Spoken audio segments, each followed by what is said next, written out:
अस्सलाम वालेकुम। Malik rabbit farm से आपका मेज़बान मलिक वक्कास। आज की वीडियो भी एक इन्फॉर्मेटिव वीडियो है। आप लोगों की ट्रेनिंग के लिए बड़ी ज़रूरी है। एक दोस्त का सवाल था कि जो भी मादा है एक दफ़ा जब वो बच्चे दे चुके तो दोबारा उसको कब जो है वो क्रॉस कराना चाहिए या उसकी मेटिंग कब करनी चाहिए दोबारा। तो इसके लिए आपको बता दूं कि जब भी एक फ़ीमेल डिलीवर करती है, जैसा कि एक फ़ीमेल ने आज डिलीवर किया है, तो अगर उसको अगले 24 घंटे बाद आप क्रॉस करवाते हैं तो वो फिर भी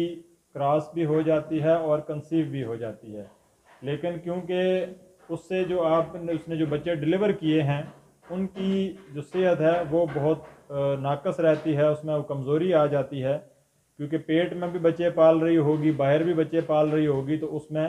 फिर आपके पास मोर्टेलिटी ज़्यादा आती है और उसमें सर्वाइवल रेट बच्चों का बहुत कम रहता है और माँ भी कमज़ोर हो जाती है ब्रीड के ऊपर दोबारा ब्रीड लेने से, जिससे या तो माँ खुद एक्सपायर हो जाती है या बच्चों में एक्सपायरी की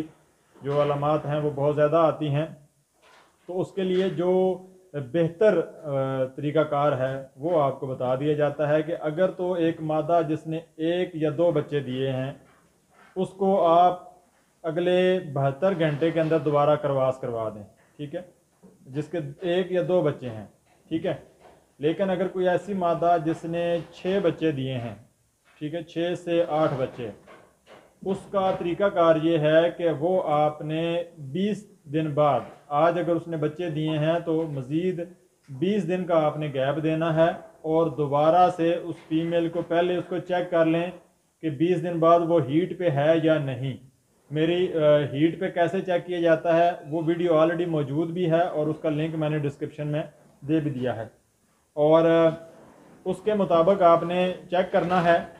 कि आया कि जो आपकी मादा है वो अगर 20 दिन बाद हीट पे है तो आप उसको क्रॉस करवा दें, ठीक है। और इसके अलावा अगर मादा हीट पर नहीं है तो उसको आपने कुछ भी गर्म चीज़ें दे दें या कोई भी, जैसे गुड़ है, सूरजमुखी है और इस तरह की मसूर की दाल है दी जाती है, सेब का सिरका दिया जाता है, इस तरह कोई भी इस तरह की चीज़ उसको 4-5 दिन आप देते हैं,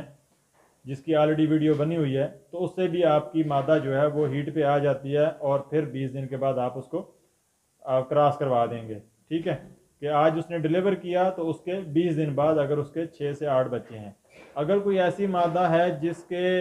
10 या उससे ज़्यादा बच्चे हैं, 12 बच्चे हैं, 10 बच्चे हैं, 11 हैं या 14 हैं, तो उसके लिए तरीक़ाकार ये है कि कम से कम 30 दिन इंतज़ार कर लिया जाए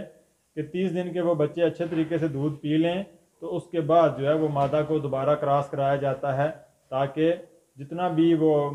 बच्चा है वो अच्छे तरीके से दूध पी ले और वो सेहतमंद हो जाए और मादा भी अपने आप को दोबारा रिकवर कर ले। तो ये इन्फॉर्मेशन बड़ी ज़रूरी थी आप लोगों के लिए 3 फेज़ में, कि अगर वो 2 बच्चे हैं तो तीसरे चौथे दिन आप उसको क्रॉस करवा दें, अगर 6 बच्चे हैं तो 20वें दिन, और अगर 10 या उससे ज़्यादा बच्चे हैं तो कम से कम 30 दिन या 35 दिन का गैप देना ज़रूरी है।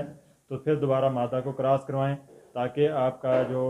आपकी फ़ीमेल रैबिट है वो भी सेहतमंद रहे और बच्चे भी सेहतमंद रहें। बहुत शुक्रिया। अल्लाह हाफिज़।